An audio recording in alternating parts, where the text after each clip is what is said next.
Hey everyone, this is Bill Kenney, CEO and co-founder of Focus Lab and Odie, two global B2B brand agencies. I'm back with another episode of the Debrief, a special episode. I'm sitting down with our dear friend now, Phil Lakin. Phil Lakin is the co-founder of a company called NoCodeOps. We worked with Phil 2 years ago. NoCodeOps was just acquired by Zapier 2 weeks ago. So there's a big trajectory, there's a big journey here that we talk about, going from early stage company deciding it's time to invest in brand and what that means. We talk about the project itself and some really strategic decisions and how to architect the business structure, let's call it brand architecture, through the design phase, writing phase, into web, all that coming out the other side now having been acquired and what that whole trajectory was like. Such a fantastic episode. Side note, I recorded the whole thing through my headphone mic. Early apologies for the sound quality. I'm now on my good mic. You're going to hear that leap when you jump into the episode. I only mention that because Phil and I actually talk about the importance of sound quality in the episode. It's worth mentioning it. I hope you enjoy the episode.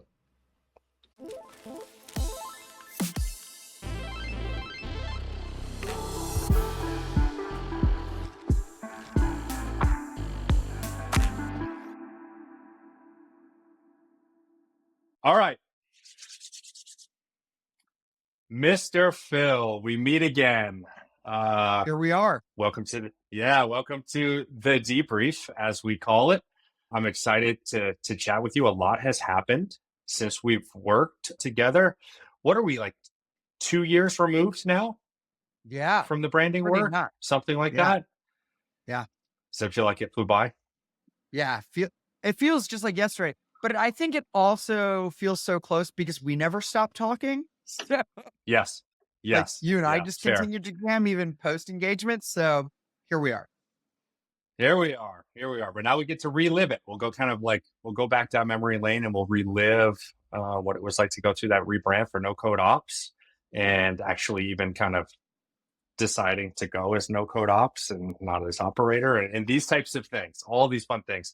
A reminder to you and to everybody here, the reason that we record these is simply just to uncover what it's like to go through a branding effort, whether people want to call it a refresh, a rebrand. I don't get caught up in the weeds on that, but just this idea of investing and taking a brand journey is interesting. It's challenging. It's different for everybody. So I love sitting down with our past partners like yourself and just getting your perspective on that journey. But first, why don't you just take a second here and tell everybody who you are and what the hell you do now? Yeah, sure.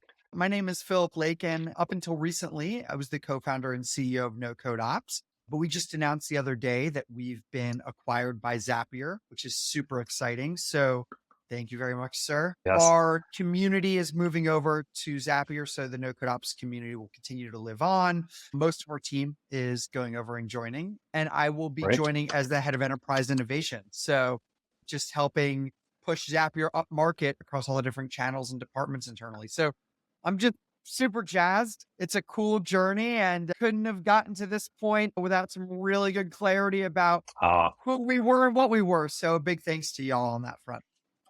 Yeah, exciting time, sir. Super happy, timely conversation. When I saw that news break, I was like, wow, good for them. What a trajectory you've been on pre us, working with us all the way to this in only a couple years. Rocket ship status. Yeah. Great. All right. So let's go back to the beginning though of our engagement. The first question I generally lead out with is, how did you know it was actually time to consider brand as far as an investment, as a tool, as a lever for your growth? What spawned you deciding that was necessary? So there were a few factors, but I think the biggest one for us was that we weren't the standard SaaS company in that like we had built software and now we're looking to like build a community or like a distribution lever on top of that. We went the opposite way and we built the community and newsletter before we even built a product. And the community was always called NoCodeOps, we didn't want to call the tool NoCodeOps. We knew that from the beginning. So we called it something separate. Initially, we called it Switchboard, and then we turned it in, and then that became Operator, which was a fun mid-journey pivot for you and your team. Thank you for dealing with us on that one. Yeah.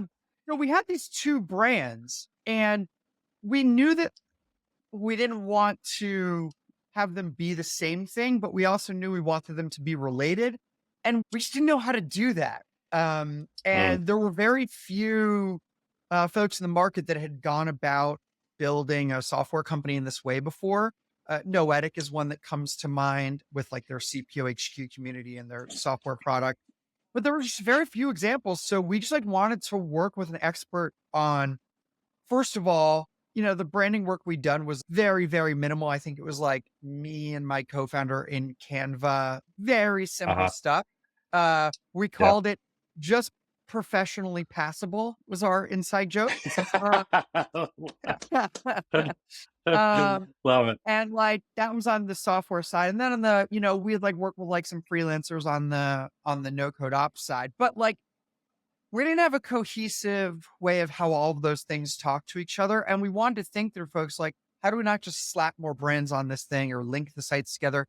How do we get really intentional about how these two brands are, now Operator, the software platform, and NoCodeOps actually work with each other, present themselves. And we just like wanted to go to folks that were incredible. That was that. Yes. I think it's a similar story, honestly, to what most people's journey to brand is. We had what we had and it worked until it didn't work. And then we realized we had ambitions and things to do and we needed some help. And again, going back to the point, whether people call it rebrand, refresh, whether it's a brand architecture issue, or it's just that we're trying to move up market and look more mature issue, like everybody's kind of like brand challenges are different, but brand is there to serve in that way. Yeah. So you found us, but more than talking about us, I'd like to hear like what were you looking for in the right partner as people are considering an investment in brand? Man, the landscape is crazy wide, right? You've got freelancers, you've got people fresh out of school, you've got like your friends' kids that know how to design stuff. Then you kind of move up a tier, then there's another tier, then there's another tier. The price ranges are all over the damn place. So how did you know what you were looking for? Yeah, what we were looking for was, one, we knew we didn't just like want to group together a bunch of freelancers on this front. Like this was too important to us, and we didn't want to have to do this like 20 more times. Like we wanted to do it right once. We also knew that we didn't need to go with like the, the extreme opposite end, right? Like we knew we weren't going to spend like $500,000 or $1 million, right? On like rounding the corners on stuff, right? Or designing like the Pepsi, universe logo, right? So we weren't in that game. We knew we were somewhere in the middle. We knew we wanted to do everything with one agency that already had folks working together cohesively, that knew B2B SaaS really, really, really well. That was fun in how they had done some B2B SaaS, not totally just like, all right, make it blue because that's trustworthy, right? Like, so had a little bit of flair to them, and could handle all of the different parts of this, including like, some copy, brand voice, giving us the assets we needed to be successful on our own in terms of just like all the social that we were going to do, right? Not try to just like say, we need to be a part of every little piece of this thing, like trust us as well. And so that's what we were looking for. Yeah. So, a bit more mature, but also had that scrappy spirit. And I mean, I'd love to tell you I went on this really complex journey and like went through every clutch review and did like this and that. And it's like, nah, man, I just saw Sales Loft. I was like, whoever did that, I was that simple. I was like, whoever did that, great. It's one of my favorite rebrands. It's so beautiful, so fun. And then it was an added bonus when you had also done Tango. So Tango, one of the co-founders is one of our investors. And like, so I just like backed on to, Dan, and I was like, what do you think? He was like, just don't even think about it and do it. Like that easy. Right. Like, okay. That was it. Love it. And you're in Atlanta, right? So the Sales Loft connection there. So like proximity to you, it probably was on your radar. Oh yeah. Yeah. So we knew them locally, Very cool. right? But like when we saw how beautiful, like I just loved the currency and like money stuff. Like I just thought it was so cool. Yeah. Yeah, Yeah. it was good. Yeah. Awesome. Awesome. I think the spectrum that you created is real and it is helpful. It's kind of like freelancers are great and they're appropriate for certain people at certain sizes and certain scales. I Yeah, think what we find is the people that hire us, they're trying to reduce risk. You didn't say those words necessarily, but it is kind of what you were getting at. a Like, I don't want to group a 100% it. bunch of people together and do it 20 times. That's not a knock to freelancers. There's probably great freelancers that you'll do it once with and be like, but I can see somebody in your perspective is going to have the like, but I don't know what I don't know. And that is I don't know what I riskier don't to know. find the, yeah, And the yeah, problem with freelancers is you have to end up managing them on some level, right? And so I feel confident in doing that when I really know the space, right? So, a good example, right? Like video editing, right? Like I feel totally fine hiring a video editing freelancer because I myself know about video editing a bit and like feel confident in managing that and exactly what I'm looking for. But sure. when it comes to brand and brand architecture and like all this other thing, I have no, I know what I like. I've got a little bit of taste, but like that's about it. And so, Yeah, and I don't know all the things I don't know. So I wanted someone to manage the team of folks around this stuff. And like, that was not just going to yeah, be one freelancer or a group of freelancers. That would have created more work for us and more risk. yeah, yeah, yeah, yeah. Well said. Again, as I have a fair amount of design community following specifically, right? And they're like, oh man, we're knocking freelancers. We're not knocking freelancers, but I think it's important for founders similar to Phil and for all of us to understand what their pain points are. And you've expressed it quite well, which is like, this is what I needed and this is what I was fearful of. And that we sit right in that category you're talking about, right? So I Yep. love to hear that, quite honestly. So we get into the project. Okay, great. Found the team, fell in love with them in the sales process, putting words in your mouth. And we start the project. Yeah. Projects like this doesn't even matter actually whether they're 8-week projects, 18-week projects, the scope, all this, they are a mountain climb regardless for everybody. Yeah. It's their version of a mountain climb. So I'm interested to hear first, what was most challenging for you in your position as a founder going through a project like this? Wow. There was a lot. First, it comes right back to not knowing what I don't know, right? Like, how many things do we need? And like, I think I went for the easy route and I'm happy we did, which is like, let's just do everything, right? Like, Okay. uh, Cover all the bases. give us the Cadillac, baby, you know?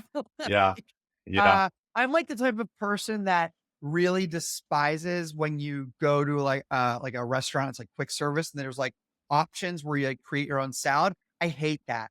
Like I like the prepackaged ones. Like I don't like making those types of decisions. Uh-huh. So like Yeah. give me everything. Like let's just go for it. And so I think that was the first thing. I think that the next pieces really came down to look, there's a bit of work that you have to do on your end, even if you're bringing in folks on this front, and being prepared on that front is really important. And as much as we'd love to say this on like when you're an early startup as a founder, there's like all this work that you'd love to think that you can outsource or like give to a team member, and you just can't. Like Mm, you just have to do it. And so I think yeah. that there was that realization of like, oh man, I'm gonna have to fill out all these questionnaires. I'm gonna have to do all of this stuff. Like I can help, but I have to do this because and or like with my co-founder, because we are just so close to this and have seen its evolution. And so it was a commitment, I think there's this fantasy of like the Mad Men fantasy of like you just tell them what you want, and then you sit in a room and they pitch you really cool stuff. And it's like, that's not how it works. You've No. got to give people the arsenal of information that they need in the way that they're used to working with it. And so it was a bit of a commitment on our end in the beginning to like, as a small team, to like put aside the time and Mm-hmm. get that together. And I'm going to be honest, Yeah. man, I got pushback from my team internally, like, Phil, this is a pretty big commitment. Are we sure like we need this at this point? Are we sure we're ready for this? And I was like, I had to take some credits out of the trust bank and go, trust me, like, Yeah. this is all going to be worth it. And I ended up winning that bet. So I was very happy on that front. but it was a bet. And so we did the work. And that was the first challenge, was like getting everyone together and getting the buy-in that like, this is worth it. The work that we need, not only the resources by way of finances we're putting in, all of that stuff is worth it. Yeah, I'm going to stop you there and focus on this commitment piece because it is so important. Funny enough, you mentioned Tango. When I interviewed Ken and then Dan subsequently, both of them noted as their final point at the end, like, what's the most important thing, which I'll get to you, like, what would you tell somebody? They both mentioned the commitment side. All right, I think you're right. Whether it's a fantasy or a mirage, and it's not right or wrong, but I think it's the don't know what I don't know of the commitment side, right? Well, I'm going to hire this company. They've got it all figured out. So they're just going to run and they're really going to help me. And I do want people to feel that way. But what they don't realize is that level of commitment is very high. It's very high. This is a two-way street. And we need people like you, Phil, involved in the project. And not just in the beginning, like you mentioned, which is the big kind of onboarding portion, which can feel very heavy, but also this week-to-week cadence that we work on, right? Hey, we're going to meet again, and we're going to look at things. So we're going to meet again, and we're going to look at things. So we're going to meet again and look at things. And I think what we found is people at your size, and this is kind of broad strokes, so I'll probably protect myself here in a second. People at companies of your size are take a gamble. They're really able to say, this is a commitment we've made and I'm fully committed to this. I think as the companies get larger, some of those cracks can really show up. I don't have time to go to that. I've got a big ELT offsite thing and it's 2 weeks long. I can't go to the next 2 weeks worth of meetings. That's going to be a challenge, right? Because we don't want to make things in the dark for 2 weeks without involvement from the other side. I guess what I'm getting at is the larger the company, the more things pulling at those people. Yep. Not to say you're not busy in your own right. Good thing, because it is a highly iterative process. And if you're just thinking you're going to waterfall it and just be like, here you go, here's all of our stuff, come back with us in, 2 months with every single asset, like that is not how this works. And you think you might want that, but you don't, because nothing was a surprise to us, right? As things were progressing. And that was really, really, really valuable. And look, there's all this work that goes into thinking about these things before they become assets that are even reviewable. And it's work. Yes. It is work. Yeah. Now it is work that any early stage founder is very capable of doing, but it can't be skipped and it takes time. That's it. Just carve out the time. That's the what's the biggest expectation piece that you might miss? I think it's just the time and involvement. So if I tell you now, maybe you won't be halfway through going like, oh my God, this is taking so much time. It's like, no, we set out to climb a mountain. It was never going to be easy climbing it, but we know getting to the top is where we're trying to go. So again, thank you for saying that. I just wanted to note that because the goal of these interviews is to share that type of stuff. So when people engage, whether it's with us or anybody, they realize like, oh, I see. The way that I would think about it is like, if you're a novice climber, right, you're going to get a guide, and it doesn't mean that they're going to carry you on their backs all the way up the mountain. You still got to climb a mountain, right? That's right. Yeah. But they're going to be there every sweating. step of the way. And they've done this 100 times. They'll do it 100 more. And you feel safe in their hands. Everything feels attainable, like when you're working with them. And so it's the same thing. You are going to climb this mountain. There's literally no way around that. Yeah, because we can't climb it for you. You couldn't come to us, fill out a couple documents, and then however many weeks, months later, we go like, here it is. Great solution. It's done. There's so much nuance. Whether we love it or not, there's also objective and subjective opinions that have to be a part of the climb. It is just how it goes. So therefore, it's a lot of work on both sides. Okay, great challenge point. I actually won't even press you to deliver more challenges unless you have one top of mind. Was there any other particular point that you're like, oh, that was actually a pretty hard part of the project? Maybe the decision around the decision around that was tough. Because we genuinely didn't know what to do. So explain how that went for you. So we knew we loved the brand NoCodeOps, right? Owning the .com was also not a insignificant part of that either, right? Something I'd owned for years. And so we loved the NoCodeOps brand. We loved that there was a tool agnostic community part of what we did and that NoCodeOps is associated with that. We loved the tool being a separate brand. But what we didn't know was, are they two separate entities that just are somewhat related to each other? Or is one the sub brand of the other, or vice versa? So 3 different options, right? So was Mm-hmm. it operator by NoCodeOps, NoCodeOps by operator, or NoCodeOps and operator, 2 separate things that just have links to each other? And Yep. we've seen people do all of those things and be successful. And we've seen people do Right. all of those things and be not successful. And one of Yes. the things that we noticed with the people that were successful was that they were super intentional about it and put a ton of thought into it. It wasn't just like a fly by night decision. And Yeah. I know we talked to them and we asked tons of questions Yeah. and got a lot of insights there. And so the reality is, when we when we started working with you guys, it was still called Switchboard, and then halfway through it changed to Operator, the tool side. So we kind of put it in your team's hands to be like, here's everything we know about this, right? Here's all the research we've done. Here's why we like them as, separate brands, but related, but we don't know how to relate them. And y'all asked us a ton of questions.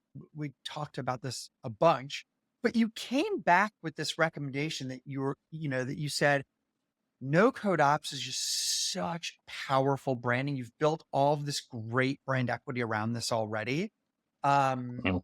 And what if you flipped the SaaS thing on its head and said, instead of doing the thing that most folks do on this front, which is like, we're SaaS and we also have this community, or we're SaaS and the SaaS powers this community, what if you just totally flip that on its head? Because that's kind of what you're doing already. But like, what if we Mhm. owned and amplified that story that you're already naturally kind of doing? And to be Mhm. honest, man, we were scared. We were like, man, if we do this, are we ever going to get another SaaS VC investor? Are they just going to think of us as a community that like happens to scrappily build some software? Like, we had all these fears about Mm. it, but you know what? It worked out. And You got we to own it. trust Going back to y'all. your And I point, remember that decision being really right? scary, but we leaned in. Yeah. Yeah. And then you also had to present that to investor/board level people. Yeah. Yes. Right. Hey, this is what we're doing. Yep. Well, Yep. was there also fear there? But like, okay, Phil, we There was trust a you, little bit in or presenting out some of our more major investors and like presenting that, kind of like with upcoming investors, right? There was fear in that, but what we got back from them, and especially, well, a lot of them were loved that we were working with you guys. In fact, after I remember one call, these one set of investors we have. When I was on the phone with them telling them about our update, they were like, "Oh God, brand update." They just like had like this moment of fear, right? Like, "Oh God, like yeah. this is like such a death knell for so many folks," right? Like, you know. And Yeah. then they saw it, and I saw the reaction live, and they were like, "Oh my God, this is incredible." They're like, "Please tell us who did this. We want to know, like, so we can tell everyone else about these people." Love it. And so look, the research that went into that, and you guys have done this so many times, I think that lent a lot of credibility and trust. And then when people saw Hmm. the result, it was just like, you can't deny them. And to this day, I get a founder asking me every week, who did the brand, who did the website, how did Wow. you architect all these beautiful Yes. pieces Great. together? Right? Like, oh, I love how the half circles make up the logo, but then they also make up all of the sub brands. Like, we just Mhm. get every week I have someone asking me about that. And so still working. I appreciate it. I appreciate the kind of like behind the scenes perspectives too, because again, that's exactly why we record these. Like I could build case studies all day, but you don't get the essence of what it's actually like to go through it. Again, the highs, the lows. Let's get to some of the highs now. And you kind of like segued into that a little bit. What Yeah. was the most rewarding aspect that maybe you haven't touched on indirectly yet? Oh man, I think that a few of the moments for me are like, you guys do this cool thing where you have mock-ups on like the shirt, Hmm. like all the swag and stuff. Like when you're like thinking of logo, like I have this one buddy, Edmund, here in Atlanta, a really cool guy. And he always talks about this thing called the t-shirt test, which you're passing right now. Yeah. is your Yeah. brand cool enough or awesome enough that like it can live on a t-shirt and on its own? And would you wear that t-shirt? And when Brent and I saw the NoCodeOps logo just as it was on a t-shirt, we were like, that's it. And like, that was a It cool passes. moment. Passes, Yeah. total pass. Um, Yeah. It's kind and of, what, and I will yeah, speak for you, but it's kind of like one of those first moments where it starts to become real, right? You're like, yeah, it's kind of the it's happening meme, yeah. right? From The It's Office, and almost, everyone's running. that's what it felt like. Yes. And we were like, oh yeah. And then both of our wives, when they saw the shirts, me and my co-founder, they liked it and wanted the shirts. We're like, okay, now we really knew we did a good job. Like it's not just us. Really onto So it. that was pretty cool. I also just think like seeing people's reaction when we launched the rebrand on like the site. There you go. Yeah. People were just super jazzed about it. I mean, this might sound silly, but you know, the people in our audience that we were representing and are representing through NoCodeOps are part of the reason that people gravitated towards the community and all of this stuff is because these folks have not had an identity, right?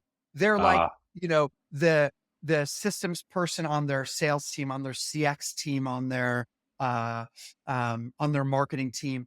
And yes, terms have started coming up like marketing ops, sales ops, people ops, and all of that's awesome. But a lot of these people identified as no code operations people. And that itself didn't have a really good brand around it or anything around it. And so to show people like, this is who you are, like you are one of us on this front. And here's Yeah. something that you can relate to, like that just articulated even further the advocacy part of what we did, which is like, no, this is a role. This is a track. This is something that you can grow in. And here's a beautiful presentation of that, that you can feel really inspired and confident about. It is pretty cool. Yeah. I'm also assuming there's a bit of we released it to the world. It's being embraced well. My final fears are over of decline. Yeah. Right. People Because like the it. final fear is going to be like, does everyone hate it? And we're still going to own it, but like, damn, a little bit sad. They liked it. They really liked it. Yes. I know. That's always, as much as some people want to say, I'm not so worried. I'm not worried about that. I know it aligns to our mission. I know it will help us. Everybody's worried about that, right? Will people like it? It resonated. Quite a psychological battle is the brand game that we all play. Yep. All right. Post project. I feel like I'm throwing you a total softball. So do what you want with this question. I generally am asking, have you seen ROI from this? Like, what's the impact?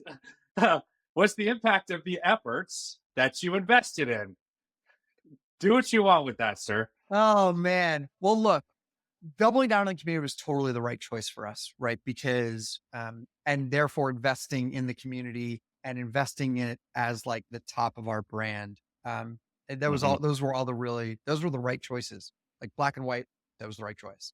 And the way that we kind of laid out our brand architecture was like NoCodeOps is an ecosystem. We have this community that's called NoCodeOps, but we also have education and we also have, then we eventually added all these other things like, a job board and an academy, right? And they all just fit in really beautifully to what we were already doing. And so that was really, really, really helpful. It also helped with cold outreach, right? Every SaaS company that cold outreach to folks, right, was just like, hey, come talk to us about buying our SaaS and doing a demo. Whereas we were saying, hey, we've got this free community that can help empower you and like with free education materials, like, would love to invite you into this. And like, yeah, if it makes sense, we'll talk to you about the SaaS, but like, really the bigger win is like, let's just get you in the community. And that ended up being really powerful for us.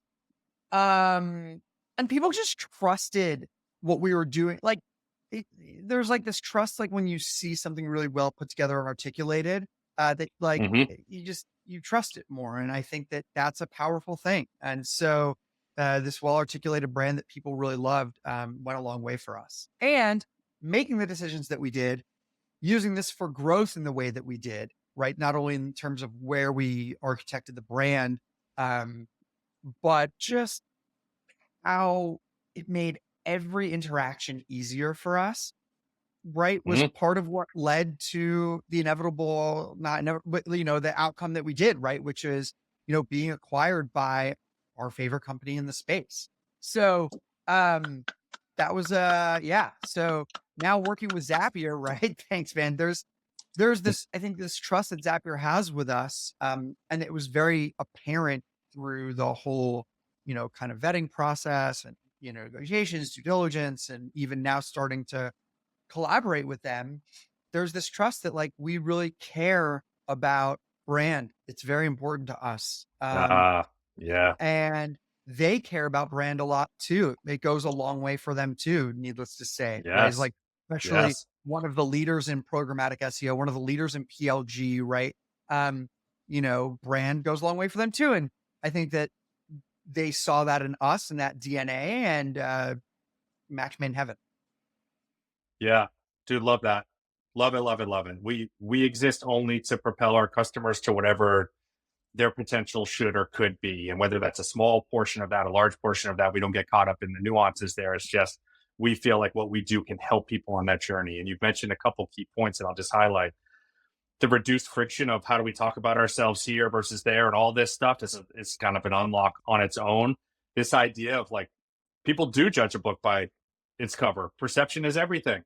Yep. I don't go into a lot of strip mall restaurants in town because I assume that if they look like that on the outside, the food must suck. And that might not be true, but that's the name of the game. And ultimately, all those things combined in your trajectory puts you in an awesome position. And even beyond the visual perceptions, that strategic decision to put community first and the impact that that created now into the outcome of where you are. Huge. What a decision, right? What a decision. Hat tip to even the strategy team, which often.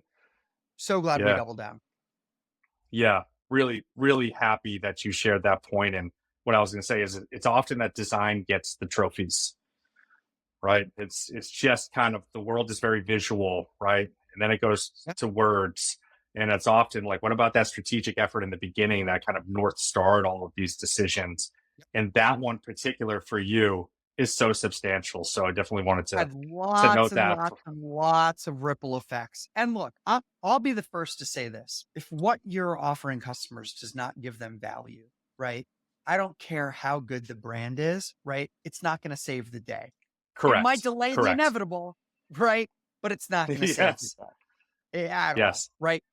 However, if you've got something that now is getting to that spot of like, oh, wow, people are getting value from this. And you're starting to understand what the repeatable version of spreading that value to others is starting to look like. Like that is the inflection point where brand becomes really important. Because we say this like, before tech, I was in acting, right? And like when I was an actor, I also like directed and produced like some stuff on like short films. And we always used to joke that one of the problems with short films, this is like now technology's a lot better, so it's not as big of a problem. But one of the problems used to be sound design, and in sound design, you would watch someone's short film and you just immediately be distracted by how bad the sound sucked, right? And you just instantly be distracted, and it's not because you've got such great taste. It's just because you're used to seeing movies and TV every day where the sound is professional grade. And so, when the red flag goes up, like, ugh, there's something weird here. And I think that the same is true for brands. Like people every day are interacting with these SaaS products at work, in life, in B2C tech, right? Like, and so you just know, like you might not be able to know what it is, but when something's off. And that becomes an inhibiting point when you're going toe to toe with all these bigger brands and companies. And so at a certain point, you've got to match that and go beyond it. And I think you've got to nail what your value is before you do that, right? Like good sound design is not going to save the plot of the movie or the bad acting, right? But like it sure can tank something at the right point. And so I think it's the same thing here. Yeah, that's very well said. And what I was thinking as you were speaking about that is like brand becomes a propellant. Yeah. Right. It goes on there and it really kind of like fires up the rest of the system that is already working. But you're right. It won't save it. In the same way, going back to the strip mall restaurant thing, like really great facade on the outside, bad dinner is a one-time dinner. Right. So it kind of like might be good enough to get people through the door, but it's not going to build a sustainable, strong business. No. You need both. unless you have the brand of Casa Bonita in Denver, which isn't a strip Tell mall me more. and is the best place ever. So Okay, well, Casa that's Bonita both got then. really That's both. famous from South Park, right? It's like it's a Mexican restaurant that is like a themed restaurant on the inside with like cliff divers, like literal cliff divers, and a waterfall, and like caves that you can explore, and games and In a strip mall? shows in a strip mall. Yes, yes, yes. And it had some trouble during the like a lot of restaurants during COVID-19. And then the owners, the creators, Matt and Trey from South Park, bought it, put $50 million into it, and then reopened it. And it is the best. And in fact, when I went out to go see this was pre-acquisition, spend some time with the team at Zapier in Denver. I went with Wade and the team to Casa Bonita, and it was like the best time ever. Wow. Okay. So if that wasn't maybe the biggest takeaway of this whole interview, I don't I don't know what's gonna be. Yeah. Oh wow. Talk about, I when think you're like restaurants and a strip mall. I'm like, do I have a funny story in that front? hell yeah. Awesome. I'm gonna find my way there. I don't get out in that area much, but you better believe that's gonna be a must do when I get out that way. Better do it. So my final question for you was going to be, if you were sitting down with another founder and they were telling you, I'm about to go through a rebrand, regardless again of who they pick, what would you tell them is the most important thing that they should care about or get right? One thing. I think it's this. Don't look for shortcuts. They're just going to waste your time. It's just that simple. Like, if you started to hit this kind of inflection point where you're like, all right, brand's going to start making a difference for us. You're like, oh, we don't really have time to really invest here. Like, I don't know, let's just get a freelancer to just like judge up things, or like maybe get just a new mark, right? Or whatever it is. Mhm. You're just going to spend money and time on that anyway. And then you're going to redo it all once you have to redo everything. So it's just like, it's almost better to just not do that and not invest. And then when you're at the point where you really want to double down, then do it. When you have the time, money, resources, buy-in, I just like, don't take shortcuts. Do it right. I have nothing to add. If I did, it would sound biased. Obviously, would plus one that. Yep. Phil, thank you so much for not only spending time with me today, but trusting us from the beginning, for actually leaning in and doing it right, for committing to the project, even though it takes a lot of time. And we couldn't be happier for you and your team with the news of the acquisition. I look forward to staying close to you following your journey. It's been a pleasure, sir. Back from start at you, to man. finish. Back at you. Not only have I, your team is one of the teams that we worked with agency wise that I feel like I've stayed in touch with almost every member of the team, just like, Love personally it. and professionally. Just amazing people, amazing experience. And just you yourself, like both as founders, talking each other through stuff and helping each other out with stuff. Just really appreciate your guidance and friendship along the way too. So yeah, man, happy to be a part of it. And thank you for everything. Of course, dude. Of course. All right. That concludes this episode. Dreams. See you out there.